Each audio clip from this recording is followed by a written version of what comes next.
बोचहां विधानसभा उपचुनाव तो संपन्न हो गया। परिणाम 16 अप्रैल को आएंगे, लेकिन मतदाताओं में सरकार के प्रति जो नाराजगी दिखी, उसका सीधा फायदा आरजेडी को होता दिखा है। नमस्कार, बिहार तक में आपका स्वागत है।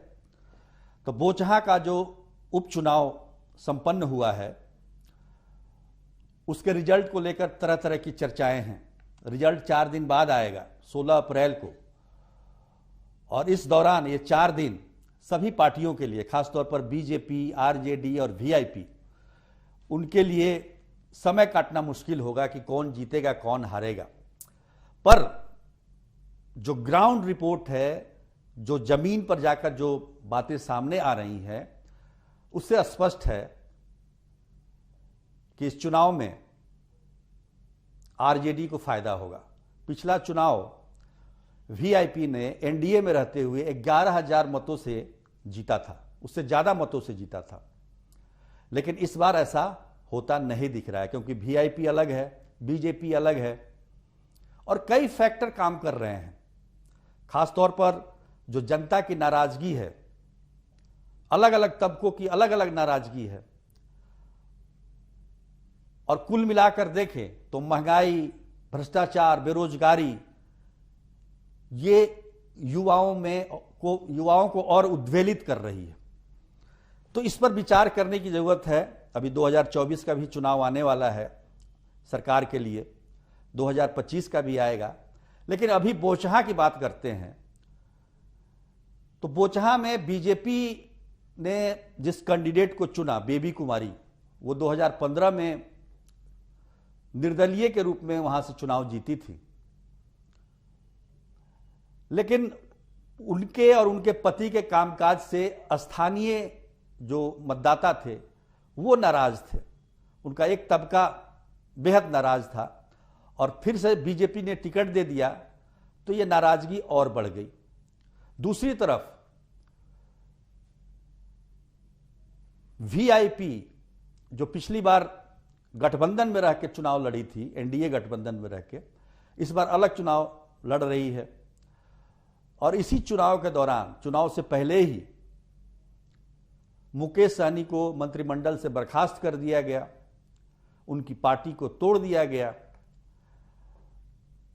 तो उस इलाके में, उस क्षेत्र में जो सबसे ज्यादा मतदाता हैं, सहनी मतदाता, यानी कि मल्लाह या निषाद जो कह लीजिए, उनके एक तबके में मुकेश सहनी के लिए सहानुभूति है।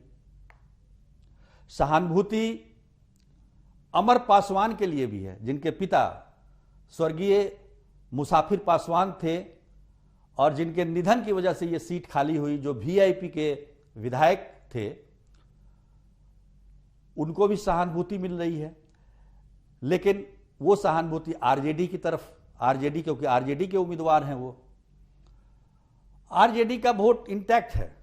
जो उनका अपना वोट बैंक है, यादव, मुस्लिम और तमाम तबकों में जो उनकी पैठ है, वो इंटैक्ट दिख रहा है। एनडीए के वोटों में बिखराव है, खासतौर पर अति पिछड़ा में ही मल्लाह जाति के मतदाता भी आते हैं, वो बिखर गए हैं। अपर कास्ट की बात करें तो भूमिहार नाराज हैं, और नाराजगी का ये आलम रहा कि लोग, युवा जो थे, वो खड़े होकर आरजेडी को वोट डालने के लिए कह रहे थे। तो इस तरह का माहौल बोचहां में दिख रहा था। भूमिहारों की नाराजगी के कई कारण हैं। एक तो एमएलसी का चुनाव भी रहा, जिसमें बीजेपी ने एक जो भूमिहार नेता थे सच्चिदानंद राय, उनका टिकट काट दिया, हालांकि वो चुनाव जीत गए। और भी तमाम जो वहां लोकल पॉलिटिक्स है, राम सूरत राय जो मंत्री हैं, उनकी वजह से भी नाराजगी है।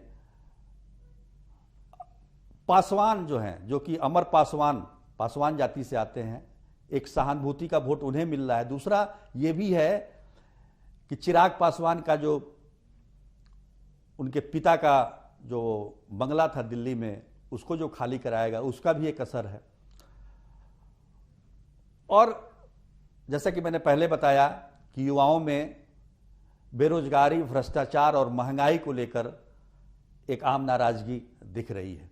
तो कुल मिलाकर देखा जाए तो परिणाम भले ही 4 दिन बाद आएंगे, पर माहौल और जो स्थिति परिस्थिति बताई जा रही है बोझा की, उसमें आरजेडी को लीड मिल रहा है।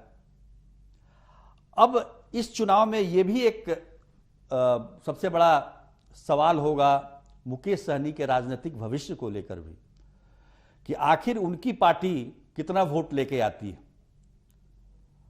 अगर अच्छा खासा वोट लेके आएंगी तो राजनीतिक भविष्य अच्छा होगा। अब देखिए, बिहार में लगातार इधर देखा जाए तो 2 धुरी में ही राजनीति होती रही है या चुनाव होते रहे हैं, लेकिन यहां मुकेश सहनी ने त्रिकोणीय मुकाबला तो करा दिया। अब उनका उससे उनको कितना फायदा हो रहा है ये देखना काफी महत्वपूर्ण होगा। आरजेडी अगर ये सीट जीत जाती है तो 75 से 76 हो जाएगी।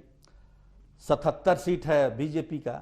हालांकि इस जीत हार से सरकार की सेहत पर कोई असर नहीं पड़ने वाला है, पर बीजेपी का मनोबल जरूर कम होगा।